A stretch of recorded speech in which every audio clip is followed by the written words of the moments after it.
Alors, en regardant le problème d'agrégation interne, l'épreuve 1 de 2017, j'ai vu qu'il y avait des fonctions homographiques.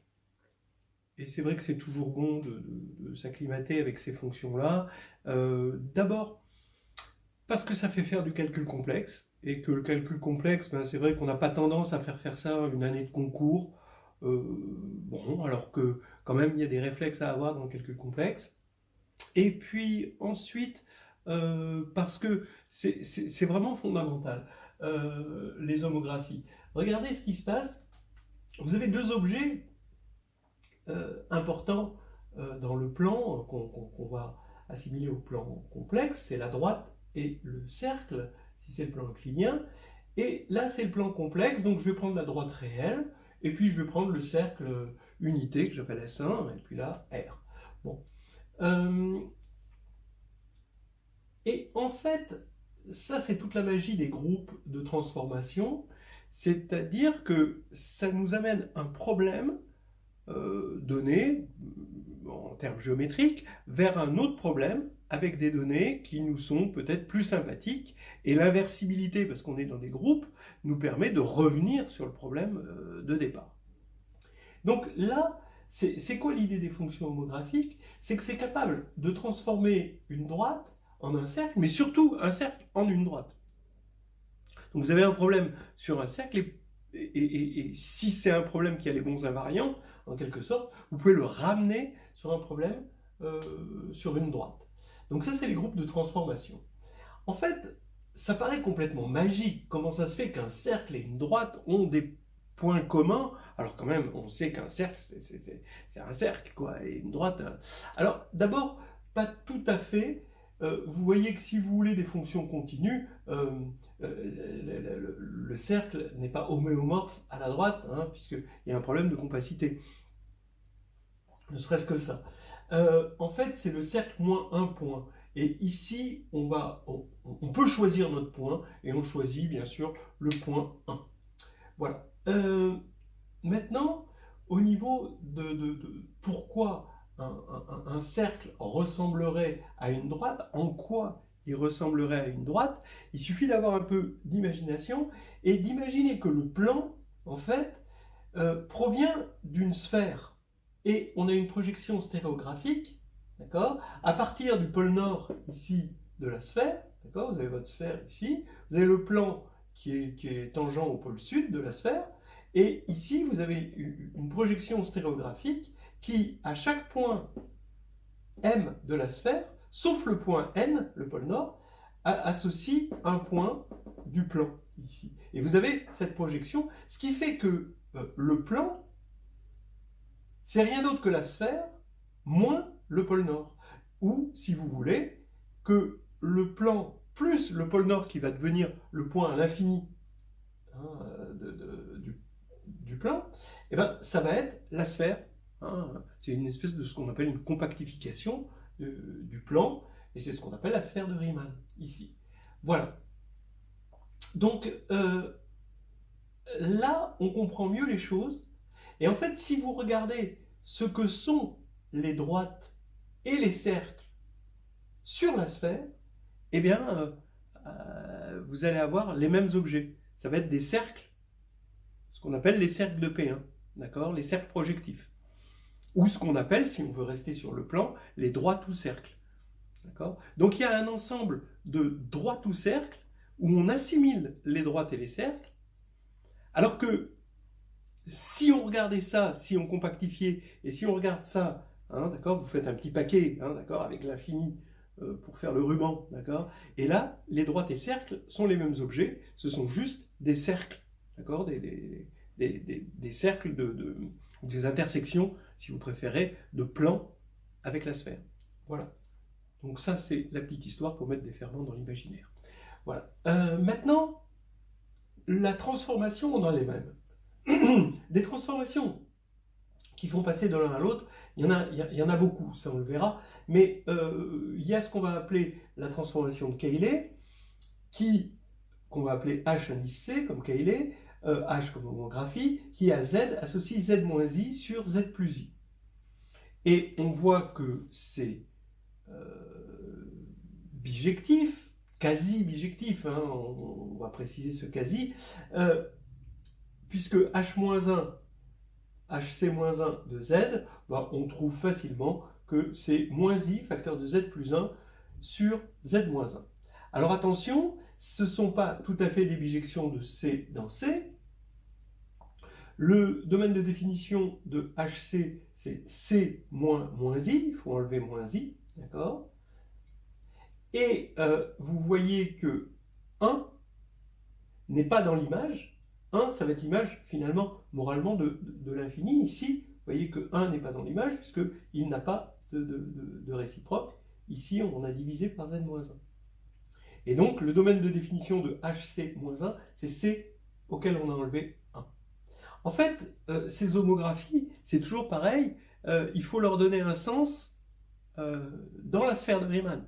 Hein, c'est-à-dire qu'on a un prolongement, la sphère tout court, hein, ne prenez pas la tête avec Riemann, mais on a un prolongement à l'infini, et là, on a cette vraie homographie qui va de C union infini dans C union infini. Et cette fois-ci, à moins i, c'est défini en moins i puisque ça va donner l'infini, et 1 est atteint, puisque 1 est atteint par l'infini. D'accord? Et là, on a une vraie bijection. Voilà. Alors, bon, on avait cette question dans le problème de 2017 de montrer, alors c'était pas tout à fait ça, hein, on précisera après, mais il faut savoir montrer que l'image de R est dans S1. En fait, ça ne va pas être égal à S1, hein, ce sera égal à S1 auquel on enlève 1, bien sûr, hein, c'est ce petit truc c'est ce que je vous ai dit, au niveau topologique, au niveau homéomorphisme, on ne pouvait pas, hein, ça ne pouvait pas être le cercle tout entier. Et comment on montre ça? Eh bien, comment on montre cette inclusion? Donc on va prendre x dans R, on regarde HC de x, et on regarde sa norme. Vaut mieux regarder sa norme au carré, tant qu'à faire. Hein. Et donc sa norme au carré, ça fait x2 plus 1 sur x2 plus 1, et ça fait 1. Voilà un petit calcul vraiment tout simple, qui utilise tout de même le fait que l'argument du quotient, c'est le quotient des arguments. Voilà, alors maintenant, il fallait aussi montrer la réciproque. C'est-à-dire quand on a un élément de S1 moins 1, donc côté de 1, alors il est dans l'image.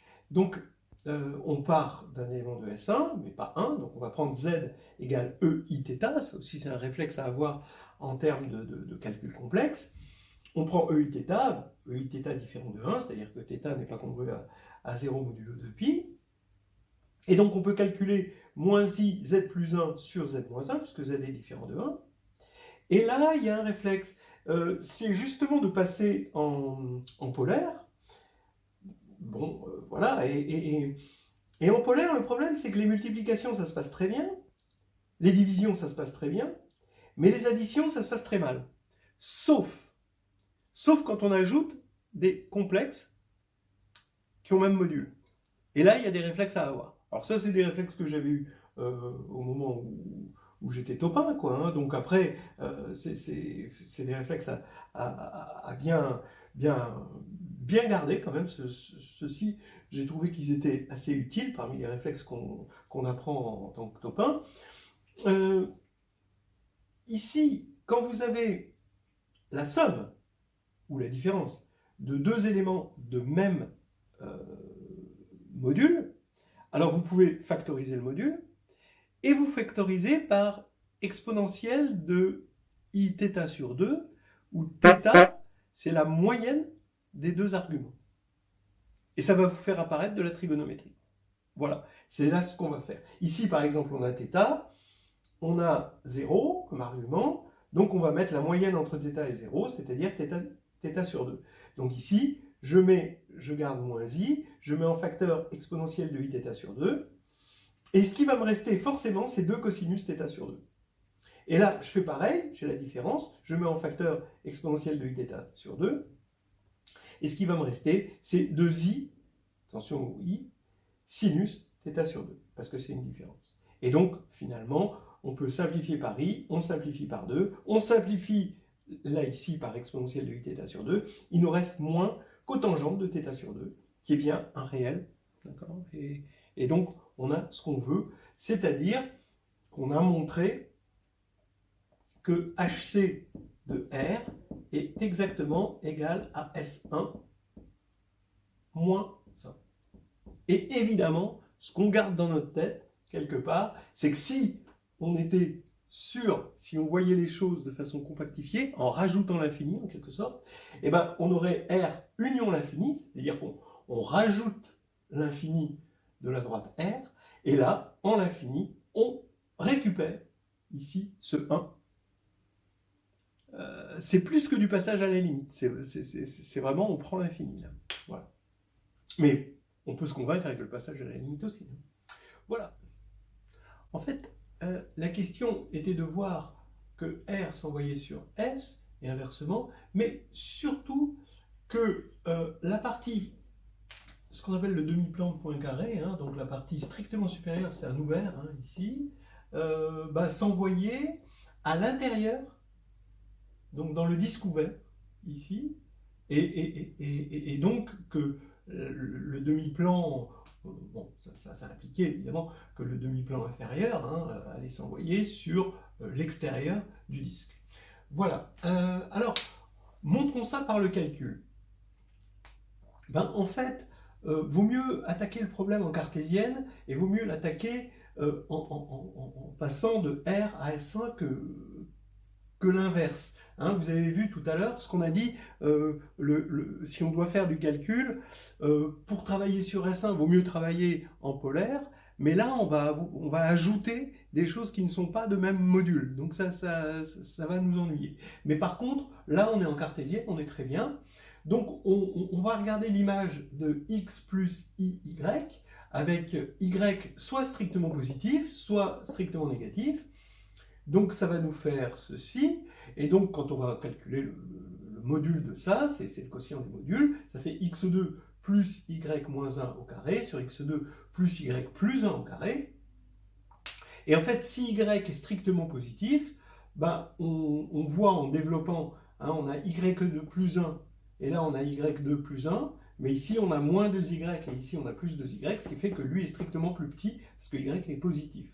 Alors que si y est strictement négatif, alors on a l'inégalité inverse. Et donc ce qui fait que quand on prend le quotient, ben, ça va être plus petit que ça si y est positif, donc ça va être plus petit que 1, pardon, et l'autre ça va être plus grand que 1. Voilà. Donc on a bien, hein, sachant que HC fournit une bijection de C moins I vers C moins 1, eh bien, on va bien avoir que le demi-plan inférieur va s'envoyer sur l'extérieur du disque et le demi-plan supérieur sur l'intérieur du disque, c'est-à-dire le disque ouvert.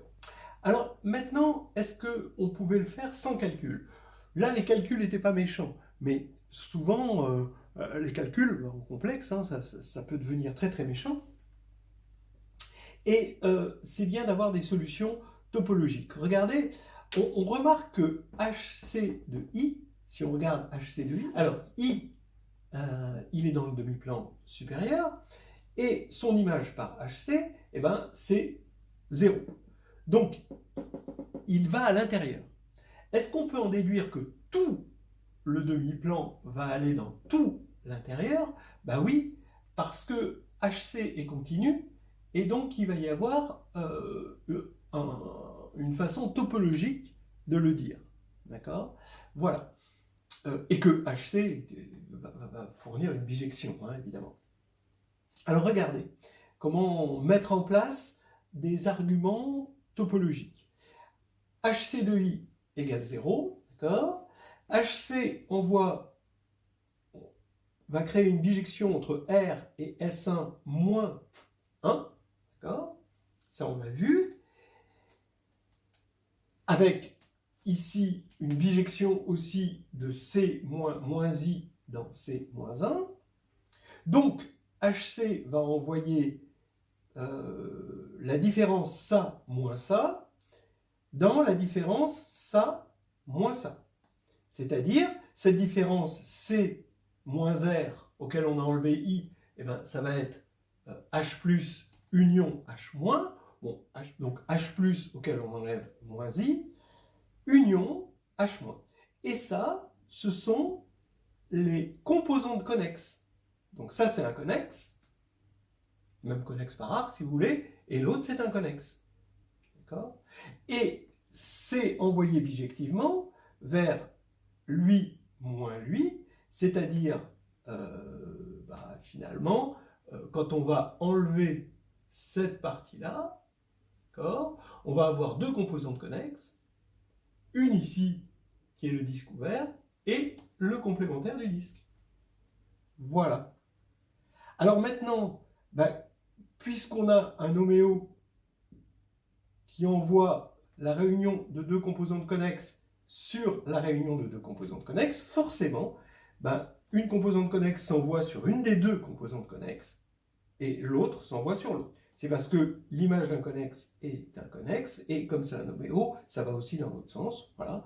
Et donc maintenant, pour savoir quelle composante va vers quelle composante, il suffit d'un élément, et on prend I, ça va vers 0, donc ça veut dire, donc on a tout le bloc qui vient, donc H plus va aller sur des zéros. Donc voilà une façon, avec la topologie, de s'en sortir. Mais bon, bien sûr, ce qui était attendu, c'était le calcul, mais je trouvais ça sympathique de le voir avec la topologie, et ça nous fait travailler sur le problème des composantes connexes.